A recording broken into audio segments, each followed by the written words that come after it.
Livre d'or du comité pour sauver la poste de Sévelin, offert à la municipalité représentée par le syndic, M. Daniel Brella, en date du 20 décembre 2002.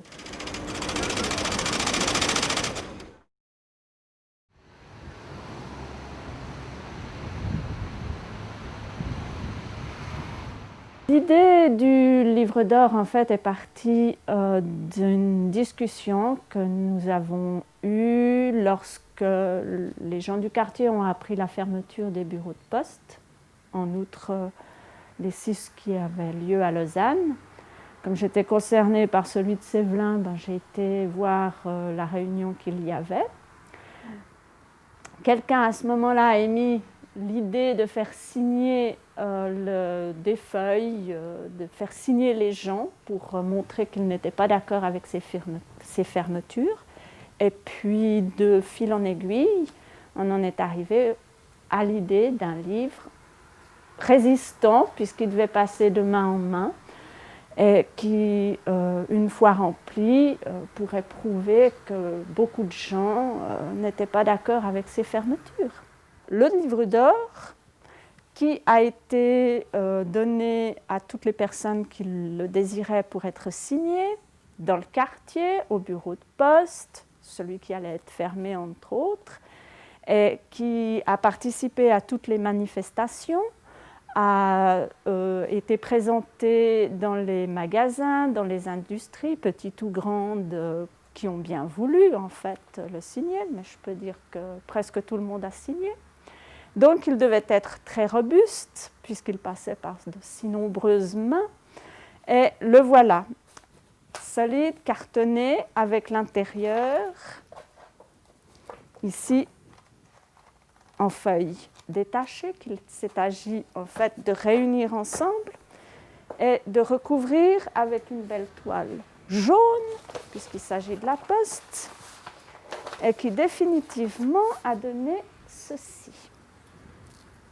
Voilà. Avec les signatures aux questions. Là. Oh, il y a mis l'écriture. Hein. Il y a même des gens qui ont mis leur timbre. Ça, ce sont toutes les entreprises en fait qui ont mis leur timbre. Certains ont mis une page complète. Ça, c'est tous les employés en fait de l'automobile et moteur à l'avenue de Provence, à ce que je vois, qui ont signé le livre.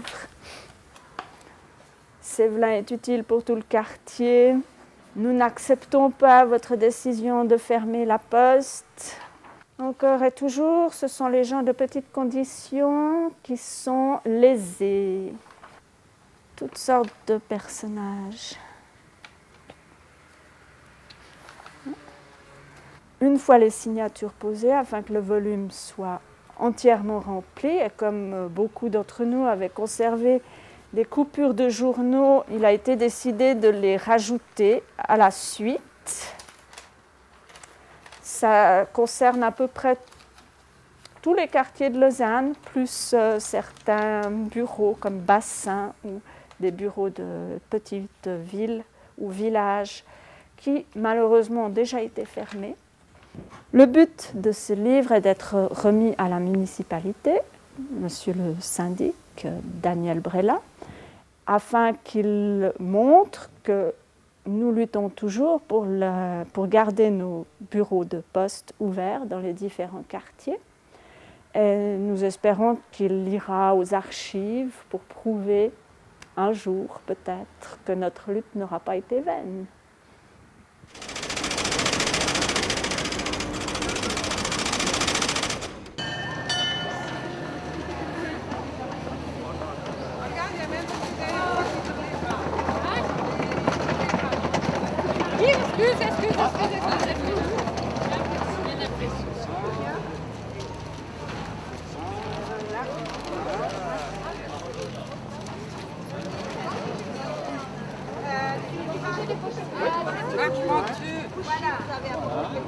Étant donné que nous avons 52 nationalités dans la Bourdonnais elle-même, On ne peut pas tous les mettre, sinon il nous faudrait faire tout le pourtour de la cité. Alors on a choisi ceux qui étaient le plus en minorité et les voilà.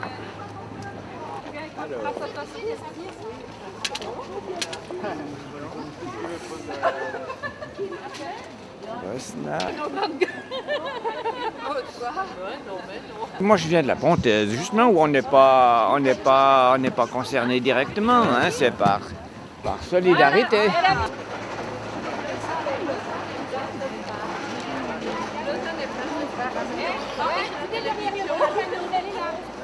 Pour remettre ce livre d'or, il y a ici réunis des membres du comité pour sauver la poste de Sévelin.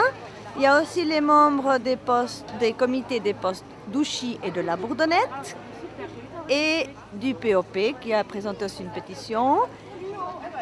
Je crois que c'est ça. Et nous sommes ensemble solidaires pour sauver toutes les postes qui risquent d'être fermés à Lausanne.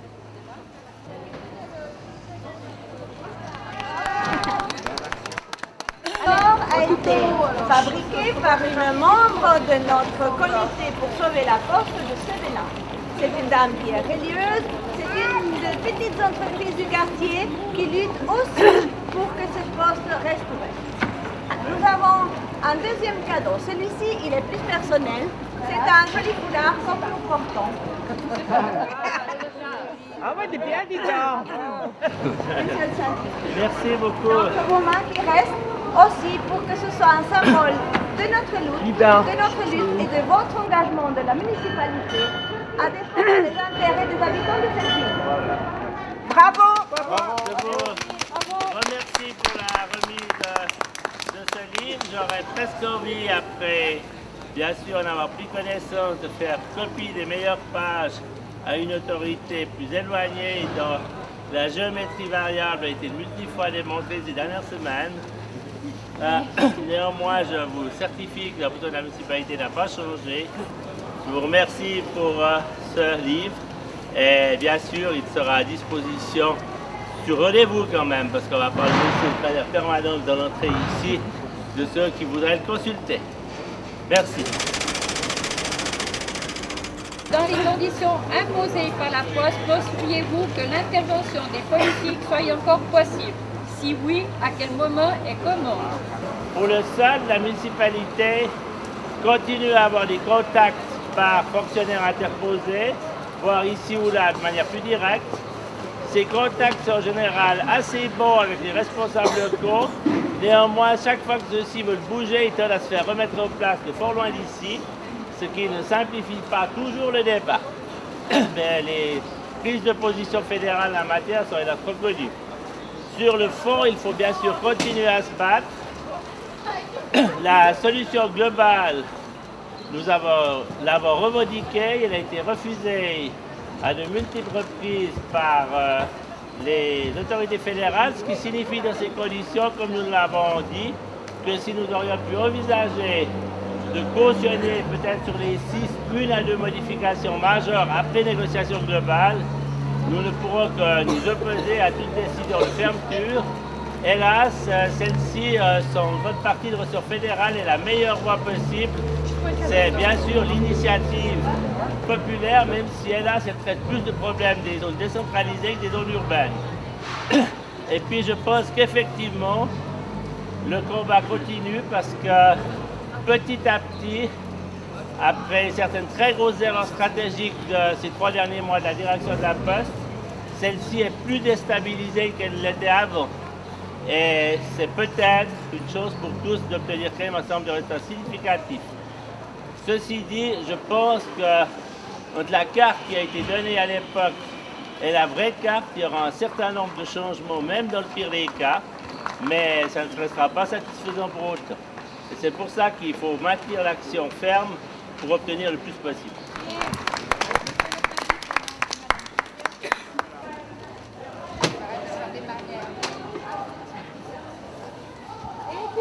Au stade actuel, la municipalité continue à faire tout ce qu'elle peut pour le maintien de l'ensemble des postes. Dans 5 bureaux sur 6, y compris celui de la Bourdonnette, les réflexions de la Poste à Berne ont été gelées pour 6 mois. en attendant le résultat de la votation sur le M2 et les implications, puisque de nombreuses INTL à l'échelon 2007-2008 vont être modifiées et renforcées en fonction de ce résultat positif. Ce qui fait que les études concernant notamment le quartier de la Bourdonnette vont reprendre à partir de janvier-février du côté de la Poste.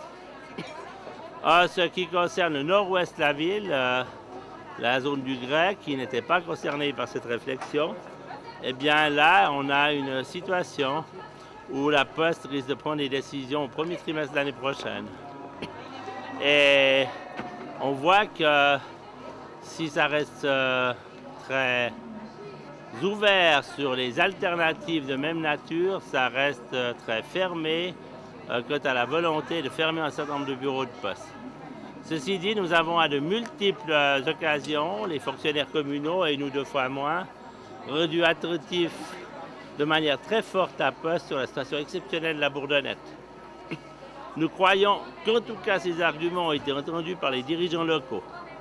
La question est de savoir si cette écoute va durer jusqu'à Berne ou pas. Le moment venu, et je pense que pour les comités de sauvegarde, il s'agit plus que jamais de ne pas lever le pied. Je crois qu'il faut voir très clairement que les jeux n'ont donc jamais été faits, mais un objectif financier assez borné est toujours présent du côté de la direction générale. Et c'est une des difficultés du système, même si le fait que les jeux soient plus ouverts sur un certain nombre de paramètres permet de trouver de moins mauvaises ou de meilleures solutions, voire ici ou là des solutions exemplaires. C'est clair que cette espèce de boulet qui reste toujours à l'arrière ne facilite pas en tout cas pas des décisions consensuelles et ne facilite bien sûr pas une réflexion totalement sereine. Mais je pense que, sans autre pouvoir faire aucune preuve, la décision est fédérale, que les autorités au moins régionales ont été rendues très sensibles aux problèmes spécifiques de la Bourdonnette. La question, c'est si M. Guigui tout en haut est capable de l'entendre, et plus les habitants de la Bourdonnette resteront mobilisés, mieux ce sera.